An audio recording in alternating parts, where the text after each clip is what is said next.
Chris Hassel over here at the Super Bowl job fair, where we've heard the case from the 7 AFC teams to be considered for the Super Bowl. It is now time to hear from the 7 NFC teams. We're going to go 1 through 7 in seeding, and up first, it's the Seattle Seahawks, and we have a Seattle Seahawks Super Bowl winner here to make the play in Robert Turbin. Go ahead, Turbo. You got a minute. Good to see you, Chris. I'm going to tell you why the Seahawks are going to win the Super Bowl. First of all, it's all about the defense. Very similar to when we won the title, right? Behind the LOB. This defense, I don't know if they got a name for themselves yet, but they're unstoppable. These guys are detail-oriented, and they're hard to score points on. And whenever you face a defense in the playoffs that you can't run the football on, because you can't run the football against the Seattle Seahawks, makes it tough for you to make it to the championship. It also gives you the advantage. So I like the Seahawks getting to the Super Bowl this year and winning it. You got the 12s behind you, but you've got Sam Darnold. Everybody's waiting for him to turn into Sam Darnold of before. You're not worried that's going to happen? Keep waiting. You'll be waiting a long time, Chris, if you're waiting for that. I think he's playing good ball right now. Leads the league in turnovers, but that has not mattered. They lead the league in wins as well, and the Super Bowl goes through Seattle in the NFC, one of the toughest, if not the toughest place to play in the NFC. So I am buying it from Robert Turbin, who's been there and done that for Seattle. Next up, 2 seed, my Chicago Bears, but I'm not going to be the one trying to convince myself, because there's a bigger Chicago Bear fan than me here to do that. Joseph Musso, convince me, not that you really need to, that the Bears can win the Super Bowl for the first time since, well, our lives. Chris, let me just start by saying what a thrill to be here on behalf of the Charter franchise, the team that you and I grew up loving and we still have that love for. But to you, I sell the top run game in the NFC, statistically supported by that, a quarterback and a play caller that will keep your defensive coordinator up at night in cold sweats. And this isn't a sales pitch. It's more a reminder of the late game execution that you have seen all season long from this second-year quarterback and one of the finest minds in the sport. Is the defense an issue? Yes. But elite turnover creation and an offense that refuses to give it away equals those extra possessions that the Chicago Bears are going to need. Everyone not named the Seahawks is going to have to come to the lakefront, and we are one Sam Darnold moment away from finding out who's ready for a championship Sunday sub-zero on the lakefront. Chris Hassel, you know this. There is a pride in wearing that jersey, and it's about damn time someone added to it. So to that I say, bear down, Chicago Bears. We're reliving '85. We'll do the dance again. Belief is strong. Belief means a lot. But do not believe me. We know someone that's lived it, Chris Hassel. Hey, Musso, this is like a Step Brothers interview, because it's not just you interviewing for the Bears. We also have Kyle Long making his case. What's up there, Hassel? I'm here to make my case for the Chicago Bears to be the Super Bowl champions, the team that makes a run, a team of destiny, and I really feel that they are a team of destiny. I'll put it to you like this. Their quarterback doesn't turn the football over. In fact, the Chicago Bears have the lowest amount of turnovers in the National Football League. Their defense leads the league in turnovers. As you know, big plays are what dictate these big moments and big games in the playoffs. I also think that with Ben Johnson's mastermind style of offensive play calling and play design, they will have the competitive advantage against any defense that they play against. Yes, people had some gripes about their low-scoring affair in Week 18, but it's vanilla. We don't show stuff in Week 18. The playoffs are coming. Caleb Williams, super clutch. His nickname, the Iceman, okay? Packers-Bears, so I'm going to have my eyes on it. Talk about it. And wouldn't it be so poetic, Musso, if the Bears knock out the Packers in the opening round? Hey, now I'm convincing you. I don't need that. Chicago Bears all the way. Let's go. Musso and Long convincing us here. Kyle Long, by the way, was in that the double doink game. Don't do it. You didn't have to do it. Yeah, I know. But the problem is we've got the Eagles coming up next. Mackenzie Brooks, get on in here. Lifelong Eagles fan for the last 17 years of her life. Oh, yeah. Oh, yeah. Go Birds. Go Birds. Look, Mackenzie. Chris. Are you mic'd up? Yes. Can I hear you? Can you hear me? Can you hear Mackenzie at all? Can anybody hear me? You can hear okay? Okay. They don't want it, do they? I can't hear you. So shout. No, Mackenzie, make the case for the Philadelphia Eagles. I don't think it would have been hard to start the year, but you've gone through a lot of bumps and bruises and turbulence throughout this season, but it's playoff time now. But this is what we do, Chris. We've been here. We've been here. We've had the media in our ear. Everybody's been upset before. Okay? This is exactly where we landed. And how did that end up last year, Chris? What happened? Won the Super Bowl. Cool. And do we still have our quarterback? Do? Do we still have our head coach? You do. We have our running back, don't we? You do. How's our defense Maybe look? you should hand it off to that running back more. Maybe. How about that guy Tank Bigsby? Give me 5 or 6 of these in the playoffs, okay? I like him as well. The noise is the noise, okay? The fact that we have won games and had the record we had playing poor football. We've won games without Saquon Barkley. We've won games without A.J. Brown playing well. If you're winning games without your stars, God forbid we all come together in one game. We're going to just run right to the Super Bowl again. And the path and the fact we could potentially have a few home games to get there. Yeah. We've been here before. We know this game. We're always going to be a little bit uncomfortable. That's how the story always goes. And I just like the ice coldness of Jalen Hurts here. Nick Sirianni just doesn't give a crap about what anyone else has to say. The ice coldness as in 0 complete passes in the last game and a half? And you know what? Right on. You got to go low to go high again, and we're all ready for the playoffs here.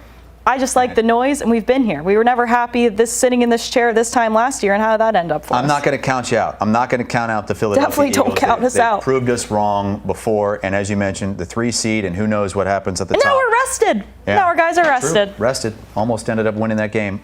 Mackenzie Brooks representing the Philadelphia Eagles. Everyone hates us, and we don't care. The Go defending Birds. champs, at least for now. All right, so we've hit the top 3 teams in the NFC. Who are we representing here? I myself, Zach Aldridge, am a Carolina Panthers fan. I Okay, am you don't need to sit down and get out. the Panthers. See? And it's that attitude right there of why we are about to shock the world. Okay? When no one is giving you a chance, when they see your record at 8-9, when they think that you backdoored your way into the playoffs and couldn't even win the game you needed to win the last game of the season to get in the playoffs. That's a fact. Listen, all that's thrown out the window. We all are here, level playing field. And now we had someone just a few minutes ago on CBS Sports Network, forgive me, I don't remember his name, but he predicted the Panthers to lose 40-7 to the Rams.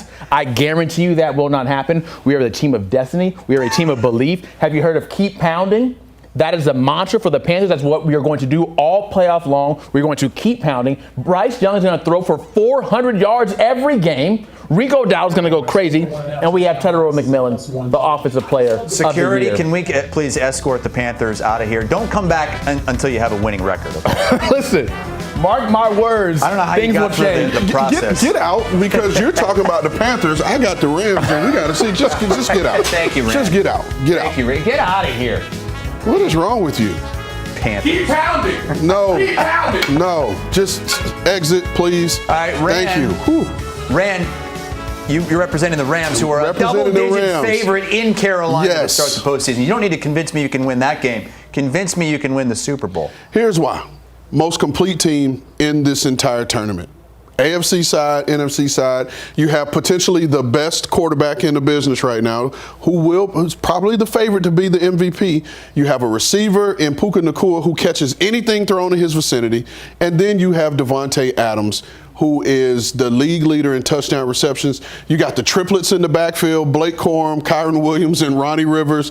All 3 built the same, and then you have an opportunistic defense. This defense is built to play with a lead. Matthew Stafford's going to get them the lead. They're going to turn those 2 edge guys loose and let them go get the quarterback. Beat the Panthers this week and roll all the way through the NFC Championship. Yeah, I would say I dock you because you're really not going to be at home in the postseason, but it's not much of a home field advantage anyway for your Rams. So Thank you. Everyone comes in, dominates SoFi. They're used to playing silent count. Nothing new. They're going to roll. I believe in Sean McVay, this team, and what they've done. Whatever I'm Zach buying was it. talking about, get out of there. Sean McVay, maybe the best coach in the NFL. I'm buying the LA Rams as a Super Bowl contender. Thank you, Rand. Compelling argument. What a division the NFC West was this season. You've got 12-win teams having to go on the road, including Katie Mox, who I thought you'd walk in here with like crutches like the rest of your 49ers because everybody is hurt. Hey. You're so banged up. How are you going to make the case for the 49ers? Well, I've got 5 reasons for you here, Chris. Okay. I came prepared on this one. Number one, well, I will say this. I feel a lot better if we had secured the number 1 seed with a win over Seattle. That obviously didn't happen, but that's neither here nor there at this point. Number one, Brock Purdy is good enough to win it all. That's right, folks. You heard me. Mr. Irrelevant is good enough to win it all. And we don't even need him to carry this team. He just has to process fast. He's got to protect the football and just distribute to all of his elite playmakers here. When this system is intact, and I'm talking about the Shanahan system, there is no team in the NFL or no quarterback that is more efficient than Purdy when he's in the system and everything is intact. And intact is kind of the problem here. That's right? the problem. The health thing, Yeah, right? who's coming back? The health thing is a little bit of a. We haven't had most of our roster, and this team already has 12 wins on the season. I think all of us can say that the NFC West is the most dominant in football right now. And they went toe-to-toe with the Rams. They went toe-to-toe with the Seahawks. They split that season. We didn't even talk about the Cardinals. They don't even deserve to be in the division at this point. But when this team is healthy, they can beat you on the ground. They can beat you off play action. And they can beat you after the catch. They have so many ways to win. We just have to get healthy. Trent Williams is a little bit scary here. This defense, we got to credit Robert Saleh with this, right? I mean, he's been working with second and third stringers, but they don't need to dominate every single snaps. They just need to have timely stops. And we did see that in week 18. You can win on those early downs, force third and long, and they were able to limit what Sam Darnold was able to do. And when you look at that, like that is an offense that has been rolling. So the defense is like hanging on by a thread, but they're doing just enough for this offense. And really, we got to talk about Kyle Shanahan. Is there any coach that's more battle tested, that has had more postseason heartbreak than Kyle Shanahan has in his career with the 49ers? We're talking Super Bowl losses. We're talking blown leads. We're talking freak accidents, which is what happened in that 2022 NFC Championship game. That experience, people, is what matters. And this is probably the most hardened version of Harbaugh that we have seen in the postseason. And look, this team is built to win the hard way. They have no business being a 12-win team at this point. The hourglass is up. You know what? We gave you a little bit more because we feel bad for you and all the injuries. You shouldn't feel bad. Bang, bang, Niner gang. They are going to the Super Bowl. Okay, we thought it was going to go through Santa Clara. Maybe not, but it ends in Santa Clara, and it ends with the Niners. This might be workplace discrimination, but I don't think we can hire somebody that's just going to be sick and injured all the time, okay? So the door is right there. Well, you know what? We're not hiring you. Well, sorry. I'm going to be on Spotlight, so I'll see you guys in a little bit. All right. Yeah, look, if the 49ers were full strength, we'd consider them, but it's just... But you know what? True. All right, who's next? Oh, sorry, Pete Prisco. We already had the Jacksonville Jaguars on. What are you doing? I mean, look, bottom line is I don't think I have any time left after that dissertation on the San Francisco 49ers. Look, I have the Green Bay Packers, and everybody's going to say, wow, why is he picking the Packers?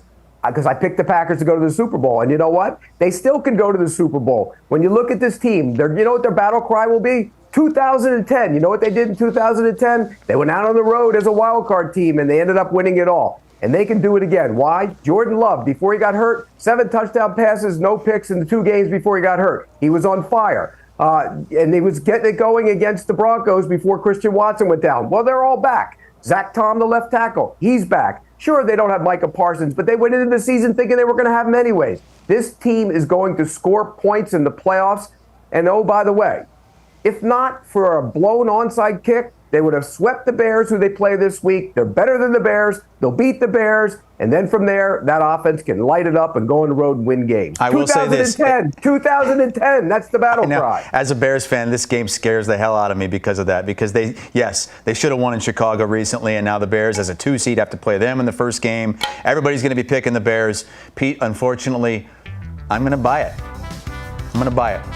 You're welcome back to the job fair anytime. Pete Prisco selling the Green Bay Packers, who he picked before the season, barely get into the playoffs, but they've got a shot because everybody does. Look at how tight this is. This is as wide open as we've seen it in a decade. According to the odds in our research group, it's the second most wide open we've ever seen it as far as odds entering the postseason, with the Seahawks and Rams up there at the top, and then the Broncos, the favorites in the AFC, because the AFC goes through Denver.